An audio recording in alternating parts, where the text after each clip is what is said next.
Well, hello and welcome to RealmCast, your periodic podcast from Minor Realm Games, where we sit down and discuss a thing that we all love dearly, tabletop role-playing games. Thank you for your listenership, your follows, and your subscriptions. This wouldn't be possible without all of your endless support.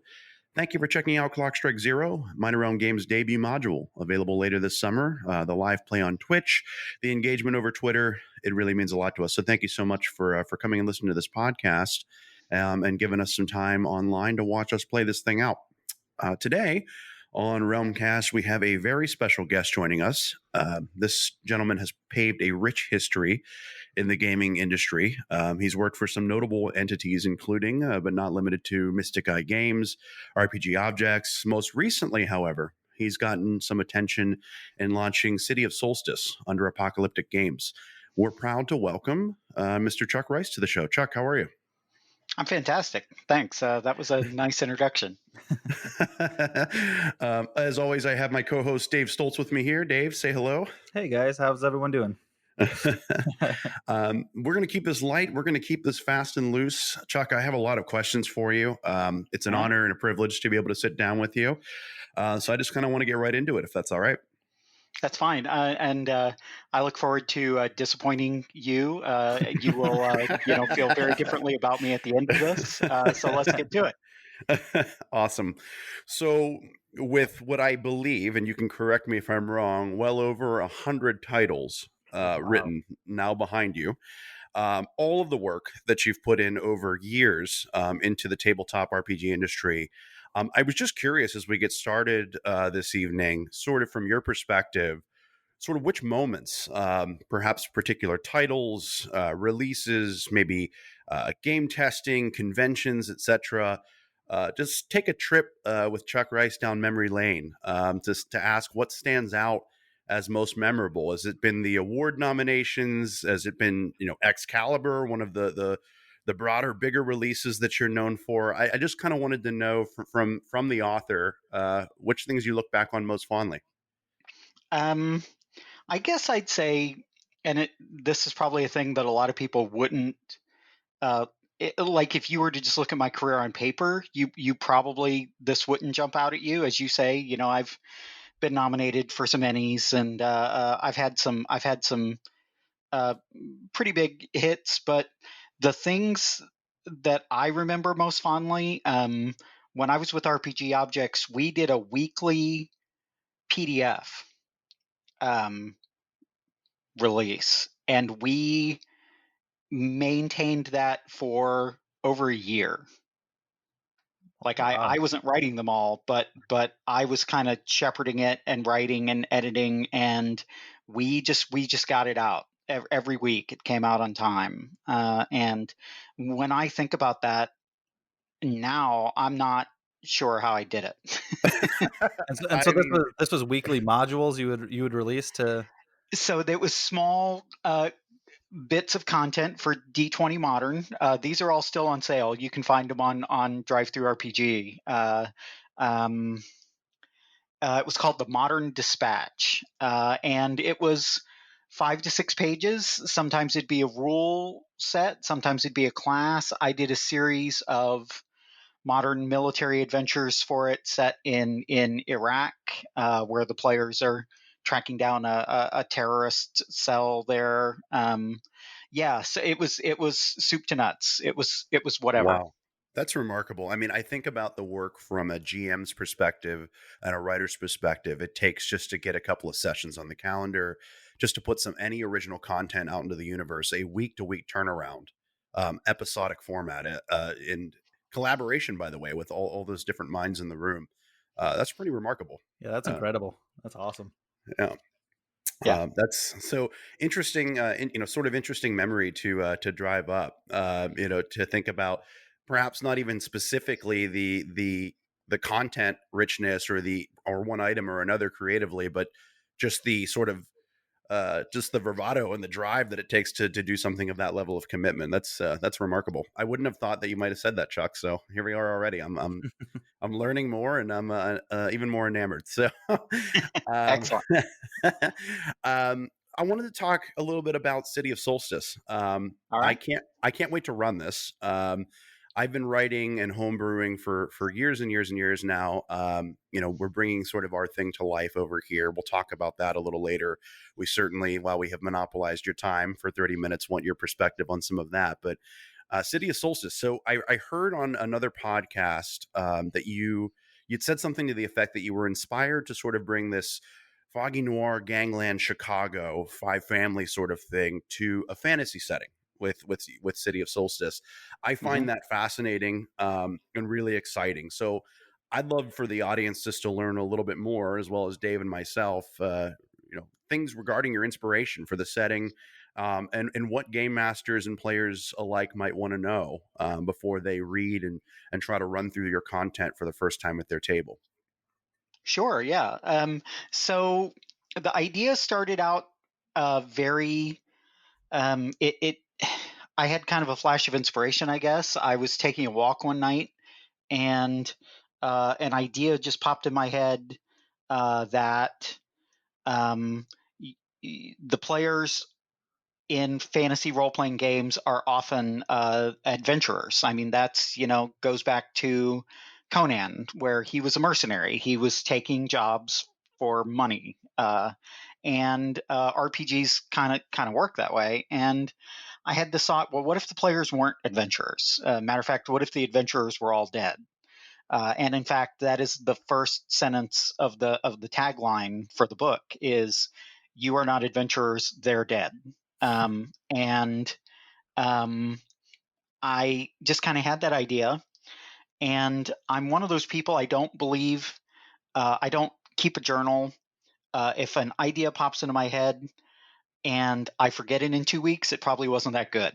Is kind of the kind of my thought process. So I don't write anything down, and this idea just wouldn't go away. And so I started thinking at first, and so then I started thinking about, well, what would that be like?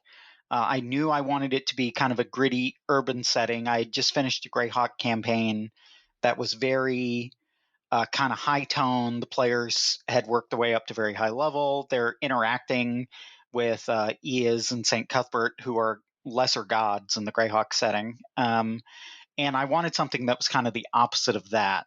And so I kind of put that into the mix. And then I started thinking about, well, they could be thieves. And then the city has been taken over by criminals, and the players are kind of a rival upstart criminal gang working their way up. And so I just kind of added that to the stew pot, so to speak. And then I thought, well, that's been done a lot. I mean, Thieves World has existed for about 40 years now, the novel series and the RPGs.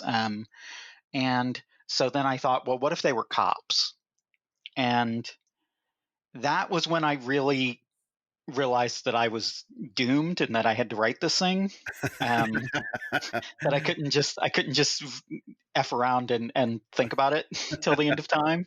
Uh, and I started to think about, like, I'm a big fan of police procedurals, and I started to think about how police procedurals have changed. Like, if you think about a police TV series today, the premise always seems to be like, what if we had someone smarter than cops doing the work of the cops, right? Right, So right, exactly. CSI, for example, Sure. uh, NCIS, probably the most popular show on television Hmm. somehow.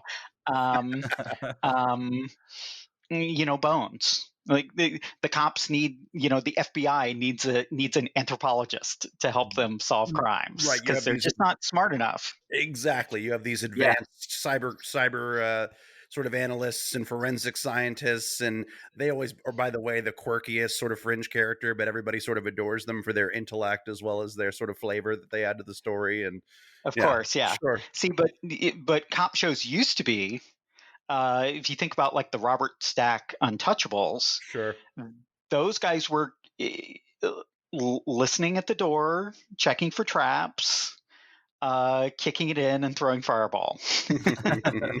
um, Sorry, I meant tear gas grenades, but whatever. Ah, And it's so that I when I started to kind of think about that, like the older conception of like cops were these blue collar, really kind of um, tougher tougher than the criminals, was really kind of the untouchables model of the police. And I just started to think about how applicable that was to gaming. And so then I started to fold in all this. I'm a huge fan of those old noir crime series, and this was going to be an old school OSR fantasy product anyway. And so, Gangbusters is also kind of an old school role playing game produced by TSR. And so those influences went into, and I really felt like at that point I had something special enough that I was willing to sell it. Because I run games all the time, but very rarely do I actually go to my players and I'm like, okay, guys, whatever you thought we were going to play, we have to play something else because I need to play test this. Well, so I think that actually, Chuck, dovetails really nicely in my next point of curiosity. You also suddenly brushed on something that makes me feel less crazy as a writer and a game master, and that's that I don't write anything down either. So Uh-huh. I share this same exact mindset as you, that if I'm sort of in the shower, sort of getting ready, brushing my teeth that day, and I think, oh, that seems like a cool idea for a little hook, or perhaps maybe a little settlement or something like that. If by lunchtime I'm no longer thinking about it, then I probably Yeah. don't need to labor over my computer that night, into the midnight hour, extrapolating and expounding upon that little Yeah. concept, right? So I wanted to ask you, actually, so with that in mind, you felt really good about sort of the elements and the influence, and you decided, hey, this is something I do want to play test. I could bring this to market again, like I've done with other products. What did you learn about your world and your setting and your initial sort of preconceived notions in playtesting with your groups? How did that change your iterations of the content, if at all? Uh, yeah, that's an interesting question.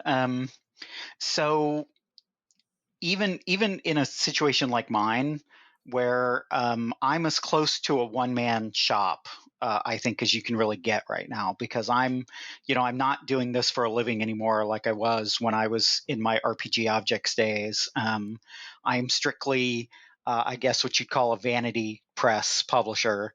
Um, and so I wrote 100% of this book myself. Every word in it was written by me, but still, it's a very collaborative process. Like, to say that, for me to stand in front of you and say, this is my game, that wouldn't exactly be true. And so there were multiple stages. Like, my first kind of um, outer influence on the setting, I had written quite a bit down.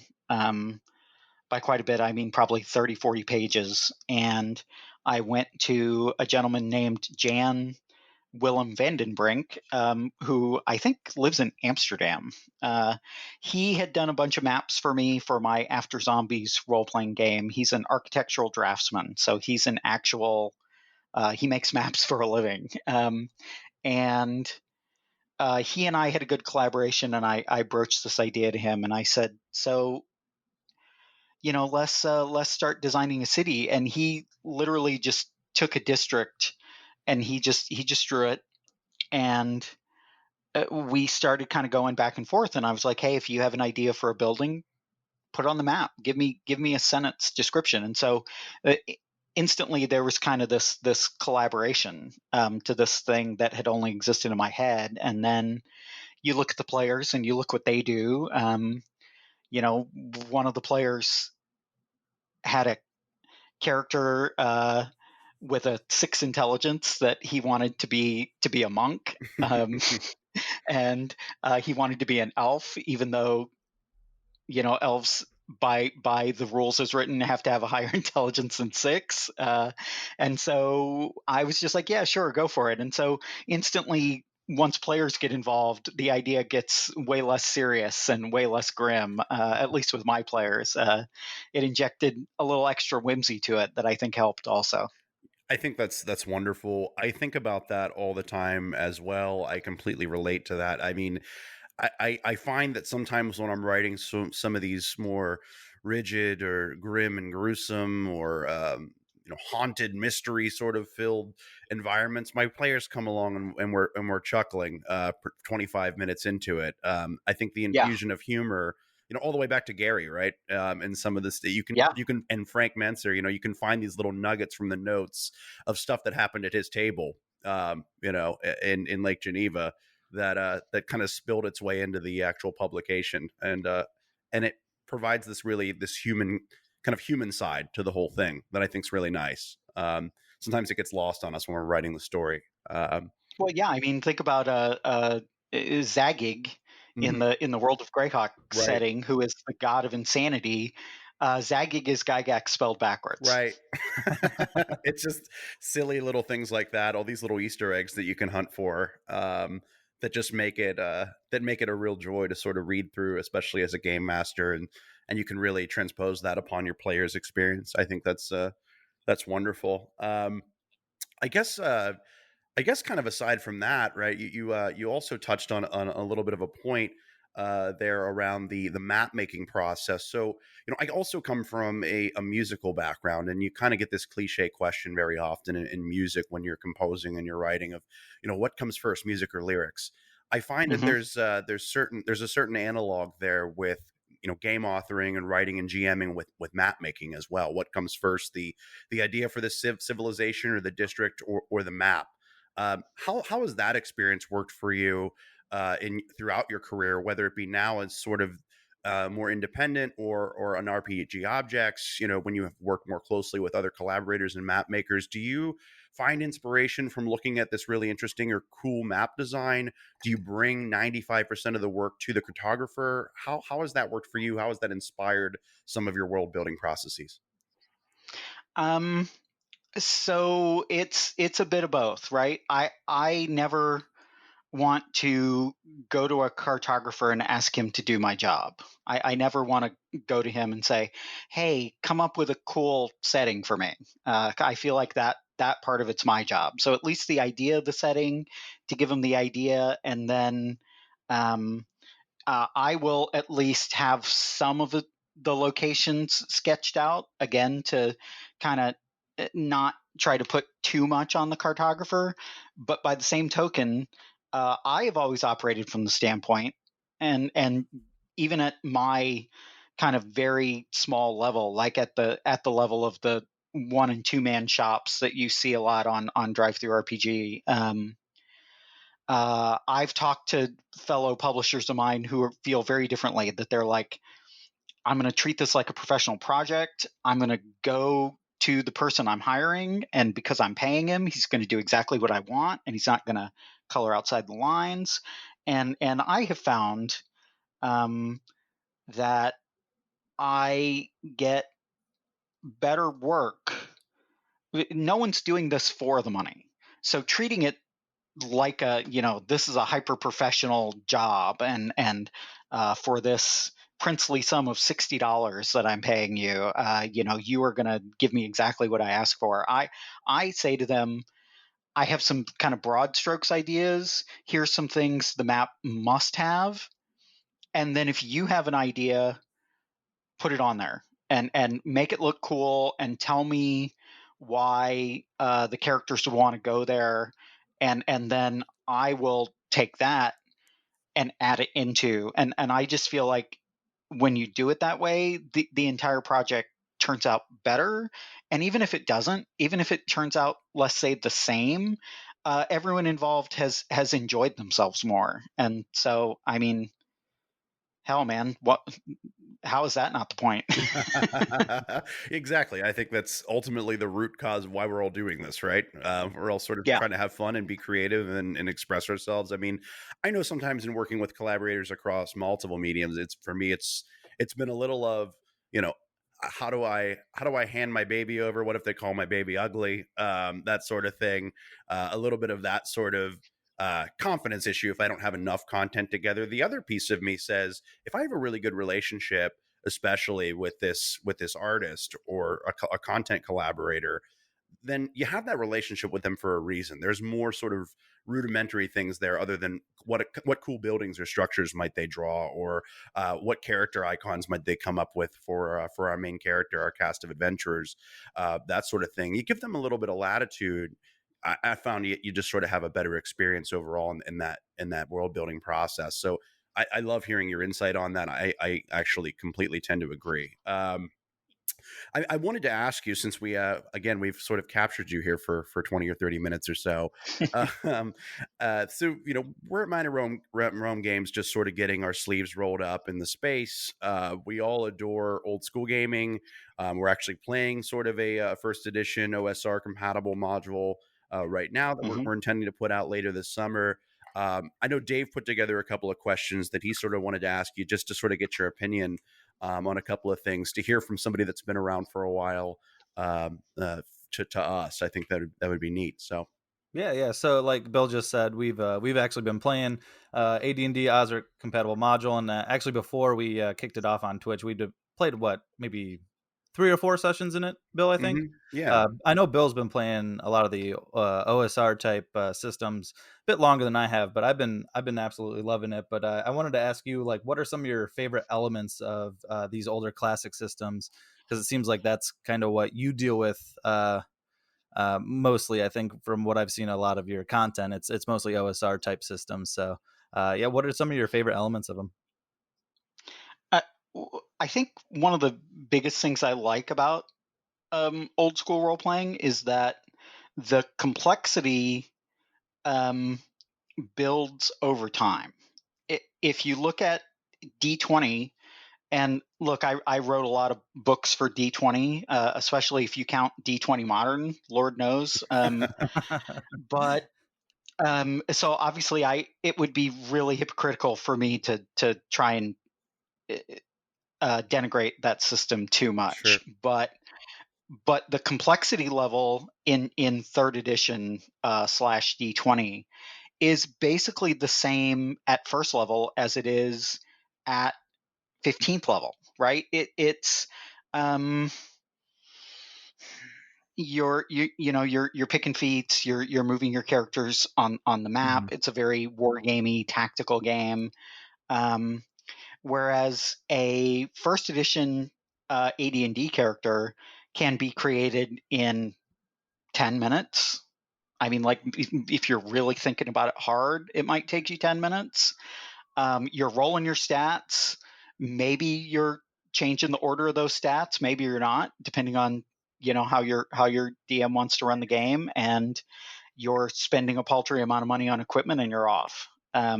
Everything else is kind of encapsulated in your class, and then the complexity is added in later, mostly through your gear. I mean, you're going to gain a few class abilities. Obviously, spellcasters are the exception to this, and I would say that's another thing I like, is that AD&D has classes for people who just want to casually engage with the game, like a fighter, and they have classes like the mage for people who really want to master the game. Yeah, and I agree with that. Like, you can kind of almost use your, like, what I love most is I find it way easier to RP with my class, like as my class, because I'm mostly a player. Bill does a lot of the GM work, and I'm mostly Mhm. a player. But for me, especially playing these AD&D Osric games, like, the class specific abilities, like a bard can't, or a fighter can't try to unlock a door. You go into Yeah, some of the newer editions, and it seems like everyone can do anything, which it's yeah. fine. It's great for what it is. It's done a lot for the game, but I really like going back to those old school rules where you're not having a fighter. The fighter can break down a door, but he's not lockpicking the Mhm. door, and I just love that from a player standpoint. It's a Well, refreshing. yeah, yeah. I mean, AD&D has character roles, right? And if you looked at the zeitgeist in the tabletop community, let's say in 1999, they would have told you, the intelligentsia of the RPG community would have told you that's why D&D sucks, because D&D has defined roles, Mm, right? But yes. now look at gaming in the larger sense, MMOs are built around archetypes. Our holy trinity of the tank, the healer, and the damage dealer, Yes, right? yep. So, I always felt like AD&D, people would tell me that it was just number one because it was first, and that it got there first, and it kind of staked out the ground, and that gave it kind of this edge that it was running 50 yards down the field from everyone else, and no one could ever catch it. Yeah. And I never felt that. I always felt like AD&D stayed number one because it had mechanical advantages. It was well designed. It had rolls. It had hit points. It had all these levels. A lot of people will tell you that they don't like levels, but levels are a fantastic advancement mechanisms. And many games that I think are fantastic games, like TSR's Marvel Superheroes, fall apart in the advancement stage. The character you start with in Marvel Superheroes is pretty much the character you're going to finish with, Right. So the unless you players don't play really for feel 10 that years. growth like as much as say in D&D. It's just kind of Yeah. I think AD&D, Because a level is a fantastic mechanic. If you get just enough of a chunk of abilities at just the right amount of time that you feel it and you notice it, and it happens often. well, I like levels. I like levels. You hit it on the head with the mechanism piece of it, because not every player at your table is extremely expressive in their role play. That's not why they're in it, right? So they need some table stakes Yeah. there, and those stakes are in that mechanism, that vehicle of advancing their character stats on paper, right? And they, through that leveling experience, might get inspiration to play their character in a more open way, right? When they get more abilities. So I like that it's there. I think AD&D also gets a lot of flack for rules intensivity and just a lot of clunkiness, but I mean, Gary didn't even play rules as written half the time in the book that he wrote. So, I think that people often forget that these are guidelines and that there are principles in there, and there are core tenets that help establish the flow of the game and making things make sense logically and mechanically. But you don't have to play raw all the time. You can sort of move that around or navigate that by your players' comfortability, or making a sort of an agreement on a house rule. Or so I think that fifth edition sort of now is the commercial exposure of Dungeons and Dragons, and getting a whole new generation into it is wonderful. I think players often look back and say, "Oh no, AD&D might be way too complicated for me." I think there's a lot of flavor text, and there's a lot of stuff that's almost more confusing within fifth edition sometimes, because it needs so much manual adjudication. That's just my perspective, but I know Dave. I think you had a question around modern gaming for Chuck while we have him. Yeah, I was gonna ask, are there any more modern type games that you've been playing or that you like? I know we've been playing Cyberpunk Red, and like we absolutely love it. It is amazing. Mike Pondsmith did a great job. Look, it's Mike effing Pondsmith, right? I mean, it's he's one of those guys. I actually just recently, through my employment in kind of the other side of the game industry, because I've also done marketing for several game companies, got to meet him. And man. you sit at a bar and you buy him a drink and you just let him go. You're just like, occasionally he'll look at me like, he's like, "Why aren't you talking?" And I'm like, I'm not going to waste this time. This is your time. Please continue to talk. And yeah, he's those guys. They and this is kind of what I mean when I would hear people, and again, I feel like maybe this was a 90s, early aughts thing. They would dismissively talk about old school role playing games, and when you meet those guys, they knew what they were doing, because they built it. Right. And when I say it, I mean kind of all of role playing games. Like if you look at computer role playing games, they would be unrecognizable without Traveler, AD&D, Champions, GURPS, right? I mean, a lot of them Final they're Fantasy based would not off of. exist. They're based off of like the Correct. system. So yeah, you would not have those. Yeah, that's a good point. Final Fantasy has hit points and levels. Yeah. Yep. Absolutely. I mean, there would be no groundwork. There would be no framework for the mechanisms that are leveraged in any other RPG medium today without those founders Right. in place. Which, Hmm. by the way, Chuck, you're a part of. So hey, I really kind of entered in 2000. I think the beast was already built at that there was a point. legacy that you'd certainly would continue to grab a torch and continue on. I guess to that question though, what are you playing any modern games or systems or modules out there? Are you playing anything sort of post 2010? We'll call it. Oh yeah, that's true. I dodged the question, didn't I? You asked me about modern games, and I talked to you about Mike Pondsmith. Thank you for Frost Nixon style nailing me to the wall. That's why I'm the interviewer. Um, I guess the answer would have to be no, Okay. because me and my group, we're in a 3 GM rotation, and the 3 games that we are playing. So one of us will go until they get to a natural starting point, and then the next DM in line will kind of step in. And the 3 games that we're playing are Torg, but the original version of Mhm. Torg, not the not the current version of Right. Torg.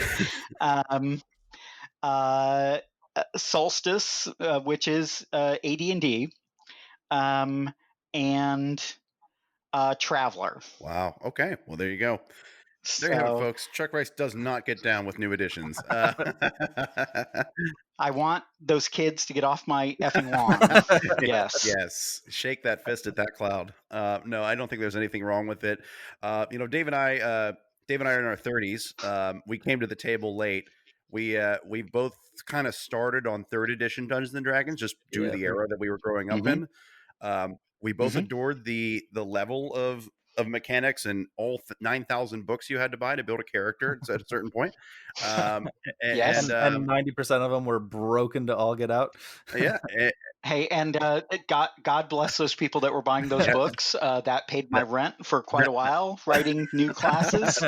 and that was us. So we were obsessed. Then fifth edition sort of came around, and we both kind of shook our heads a little. We kind of shrugged our shoulders. We played it for a while, and then one day our cleric was picking a complex, sophisticated lock with navigator's tools, and said, "Well, I have a plus skill in sleight of hand or whatever the hell the skill is on paper," and it just became this whole sort of debate. And I said, "That's it. We're going back to the beginning." I think you Yeah.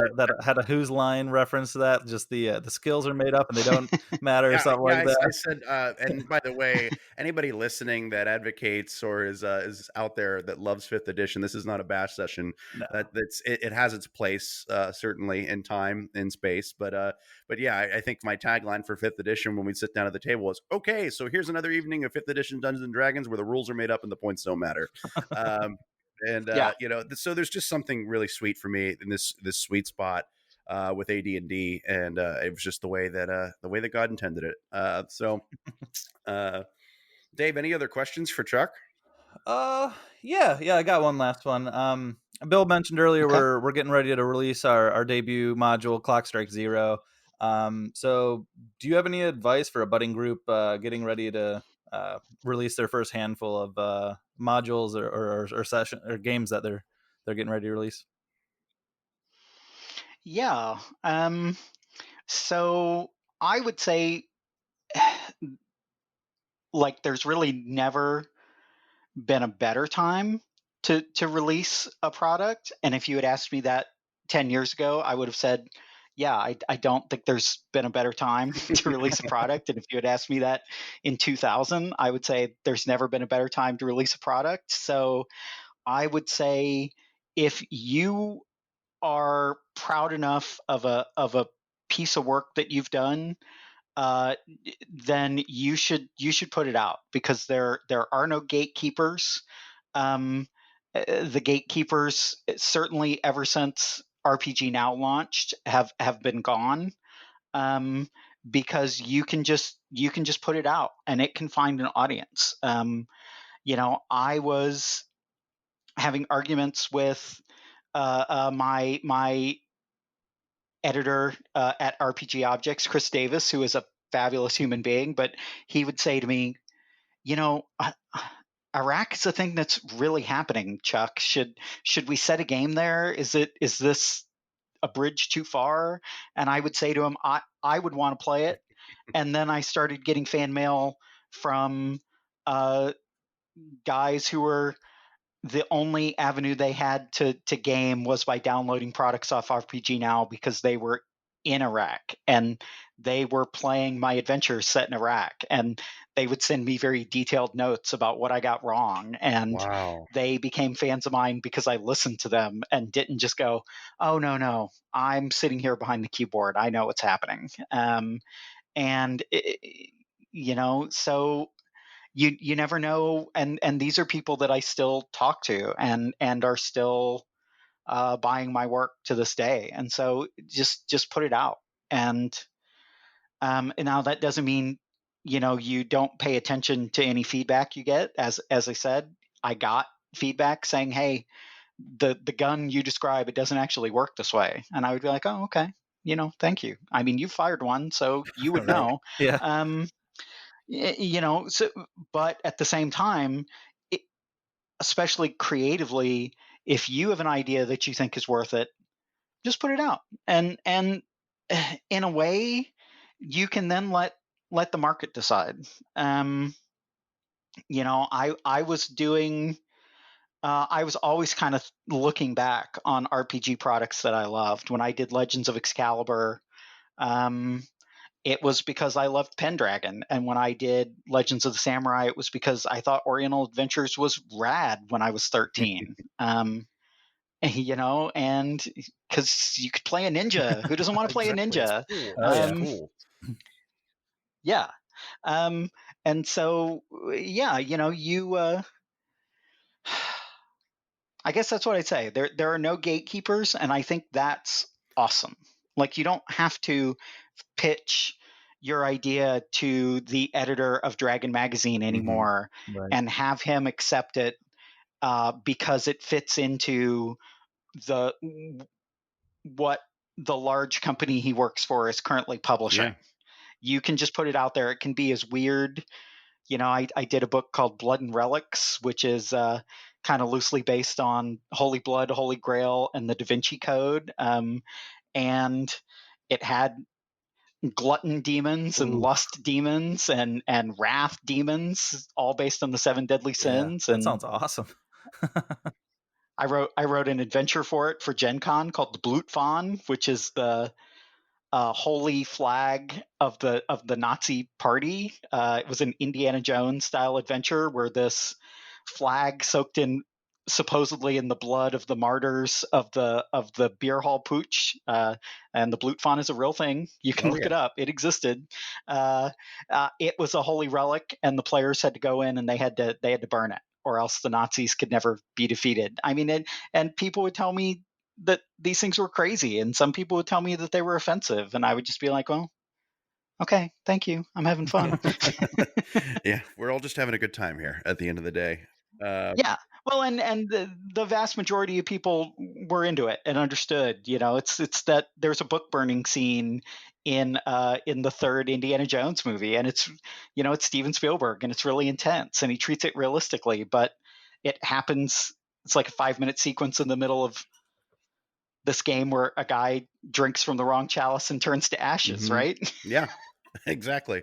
We just got done on our group remotely around the country watching a couple of the Indiana Jones films, so that's it's awesome timing. You I mean, chose that's poorly. just yeah, it's just remarkable talking to you. I feel like I could do this all day, Chuck, but I know that you probably have other things to get off to. I guess before we conclude, I just wanted to give you an opportunity to tell our listeners sort of what's next on the docket for Chuck Rice. What should fans and enthusiasts be looking out from you now that you're sort of this vanity project, one-man show for the most part, with leveraging some collaborators and friends along the way? What do we have to look forward to into next year from a module or a gaming perspective? So the fulfillment for the Kickstarter is continuing. The current end of the world that we are all enjoying. We're not in the post-apocalypse yet. I guess we're just in the apocalypse. Unless, of course, you wanted to say that we've been in the post-apocalypse since the deposition of Romulus Augustulus in 476, I guess. So maybe it's all been post-apocalypse. But so that has drawn things out quite a bit. The proofs for the print edition are ordered, and when they arrive, the print version of Solstice is going to go on sale through DriveThruRPG. The first module is out. The maps for the second module are underway. So just for people who didn't follow the Kickstarter, I promised a core book in PDF and print. The PDF is out. And as I say, the proofs for the print are almost ready. And 4 adventures, which kind of constitute the first chapter of the setting. Like there's actually, and I haven't really talked about this before, I guess, but the 4th adventure actually kind of changes the status quo of the setting. It's actually a fairly big turn.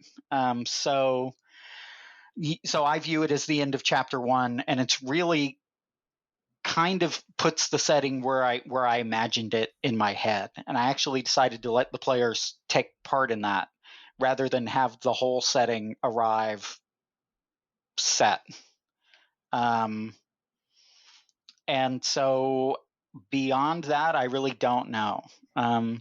It'll depend on, does it seem like there's still an appetite for the setting from the outside? And is there still an appetite in the setting for me? When I did After Zombies, for example, I wound up doing what I considered to be a fairly good amount of support for that game.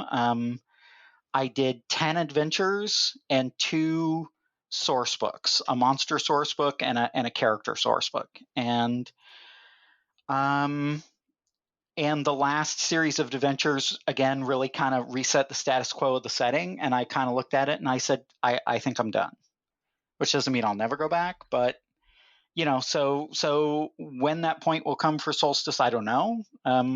I try to let that happen organically. Because I have written books for paychecks. I will not tell you which, because if you can't notice, then, F it, I'm a professional. If you can't notice, then I did it well. But I will say that now that I'm not doing it for a paycheck, I'm no longer compelled to do that. I think that's reasonable. So those of you out there listening, this has been about 40 some minutes that we've spent with Mr. Chuck Rice. You can go find Apocalyptic Games and City of Solstice on DriveThruRPG. You can follow Chuck Rice online. Chuck, any specific pointer that we should be encouraging the audiences to go and follow your work at this current moment so they can get physical copies and updates on your future publications? Apocalyptic Games has a Facebook page. Has a fairly nice group of followers. And then just go to DriveThruRPG. You can get the PDF now. It is $15 for 180 pages, which I think is a kind of a bargain. Yes, reasonable. And the print copies soon to come. As I said, the proof process is taking longer now because there's reduced staff at the printers and there's reduced staff in the postal carriers. And so printing a proof and getting it sent to you, which used to be like a 10-day process, is now like 3, 4, 5 weeks. Yeah, so. Absolutely. COVID-19's affected a lot of that with our work as well, and the supply chain piece of it. But I can tell you this, Chuck, you've earned 2 new customers here between Dave and myself.